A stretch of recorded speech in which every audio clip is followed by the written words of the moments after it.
Hello and welcome to Racers Now. It's just 5 weeks to go until the finale of the British flat season with British Champions Day at Ascot on October the 19th. I mean, we're looking at the QE2 in this race, the mile, Group 1, obviously. And we look at many Group 1 races anti-post here on Racers Now. But I think this is the most interesting of the lot that I've looked at so far in 2024. I really do, purely on the basis that a load of these currently priced up won't run. So that gives us ample opportunity to have an anti-post bet at a price now and hope that it be A, runs, and B, much shorter on the day. Now, first things first, when we look at the QE2, Charin is at the top of the market at 2-1. He's had a great season. Definitely the leader of the pack in the mile division, particularly in the UK and Ireland and probably France as well. It's not my kind of style to put up a 2-1 anti-post bet, but I can honestly see Charin going off odds on for this race. I'm not saying he'll definitely go off odds on, but it wouldn't surprise me if he did.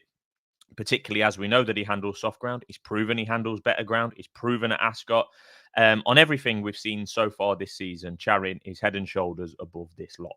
He was second in the Lockinge, an easy winner of the Queen Anne at Royal Ascot over course and distance, and an even easier winner of the Jacques Le Marois in France when we saw him last. Actually, no, he's had a race since then, and he was the only horse to get close to runaway winner Tribalist in the Prix de Moulin. That was last week, round a bend. Tribalist went miles clear. Charin was the only one that closed. Notable speech, a Group 1 winner in his own right, no way near. Henry Longfellow, a Group 1 winner in his own right. Charin left both of them in his wake. He didn't win, but he was the only one to get close to the runaway leader.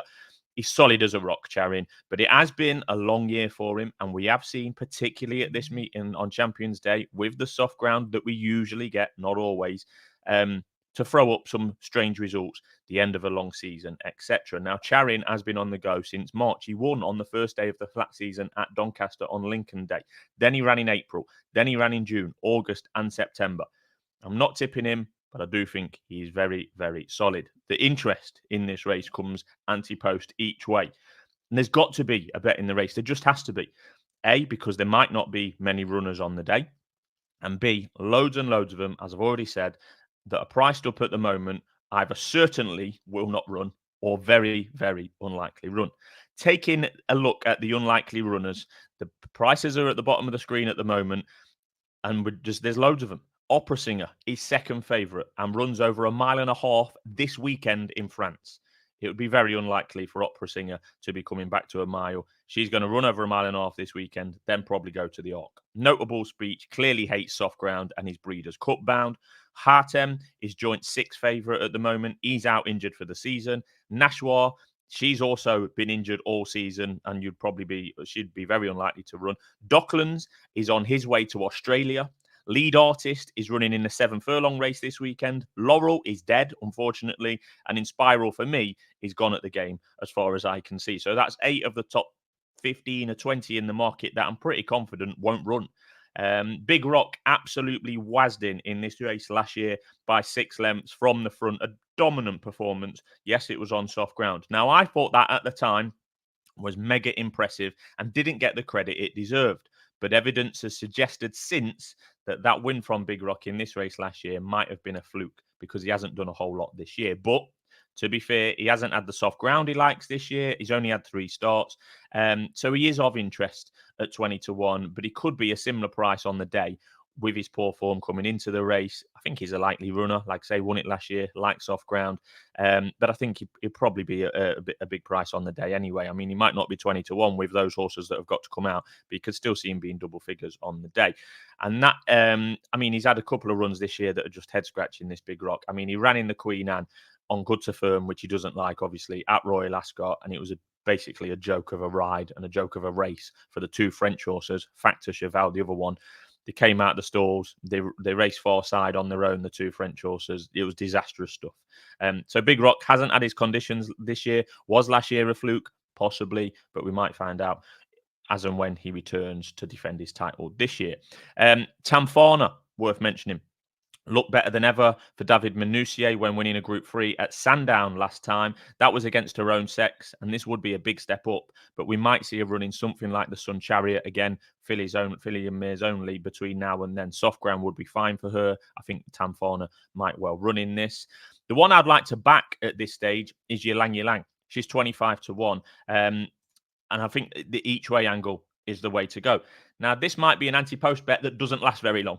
It might go up in smoke pretty quickly as she runs this weekend in the Group 1 Matron Stakes at Leopardstown. She's 6-1 to win that, so she's by no means a certainty to win that or even go close.